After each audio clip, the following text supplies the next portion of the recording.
और first heading पड़ी हुई है। अगली जो हेडिंग है वो है विमाओं के अनुप्रयोग। इन विमाओं का हम अनुप्रयोग कहाँ पे करेंगे?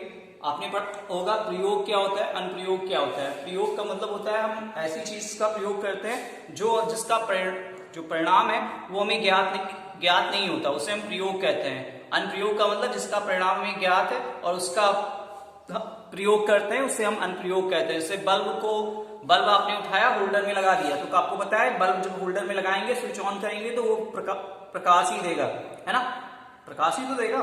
तो वो क्या है, वो अनुप्रयोग है, ना कि वो प्रयोग है। क्योंकि हमें पता है कि जब हम बल्ब स्विच में लगाएंगे या बल्ब हम होल्डर में लगाएंगे और स्विच ऑन करेंगे तो वो सिर्फ प्रकाश देगा और कुछ नहीं देने वाला, है ना, और कुछ देगा और कुछ नहीं देगा। तो इस वजह से वो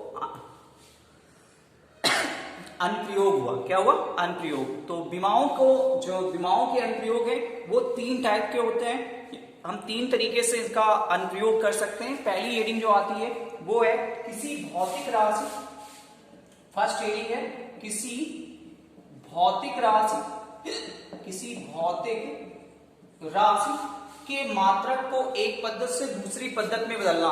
यानी किसी भी भौतिक राशि को एक पद्धति से दूसरी पद्धति में बदलना, ये है।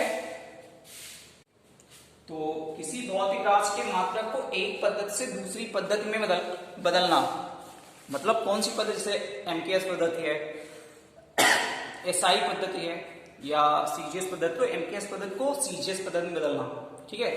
विमाओं के सहायता से हम उनको बड़े आराम से बदल सकते हैं, ठीक है।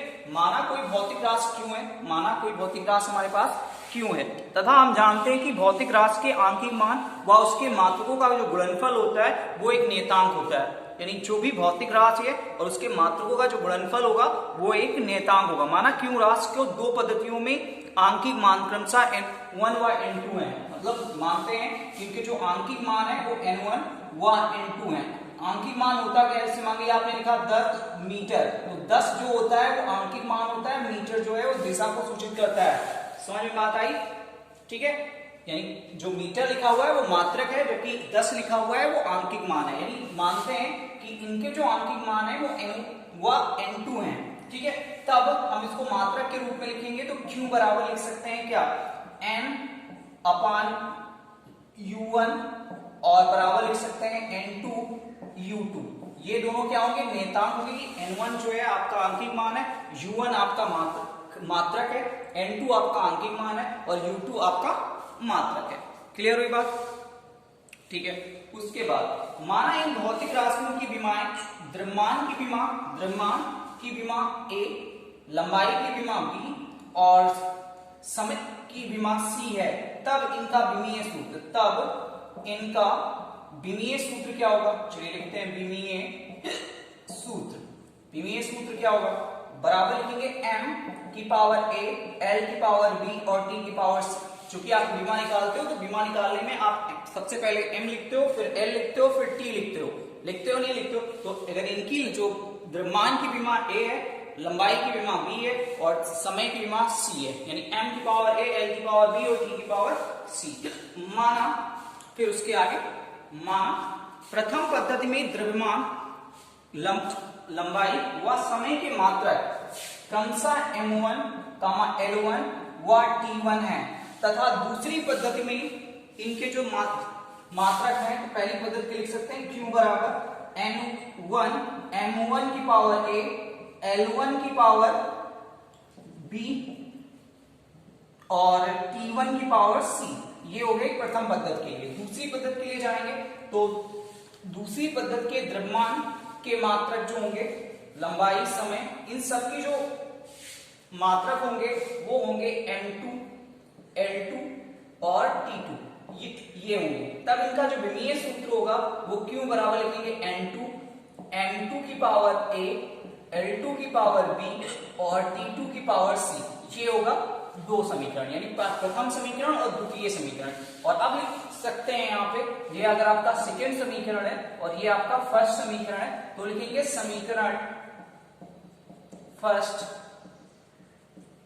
व समीकरण सेकेंड से ऐसे लिख सकते हैं। अब देखिए दोनों जो समीकरण है वो आपस में इक्वल, यानी क्यू क्यू दोनों में इक्वल है, तो यहां लिख सकते हैं N2 बराबर M2 की पावर A L2 की पावर B, ठीक है, और T2 की पावर C बराबर लिखेंगे N1 M1 की पावर A L1 की पावर B और T1 की पावर C, या लिख सकते हैं इसको N2 बराबर M1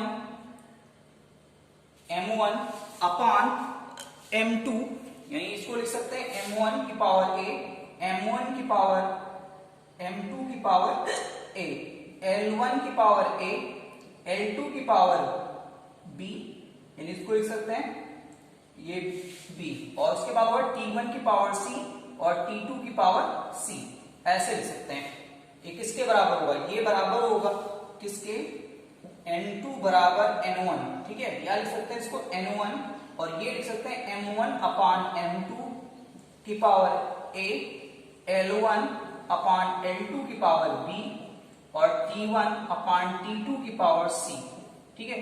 ये फार्मूला हम जो है यूज करते हैं जब हमें एक पद्धति से दूसरी पद्धति में मात्रकों को बदलना होता है, ठीक है, तो हम ये फार्मूला यूज करते हैं। ये फार्मूला हम लोग बड़े आराम से याद कर लें ताकि आपको आगे कोई दिक्कत ना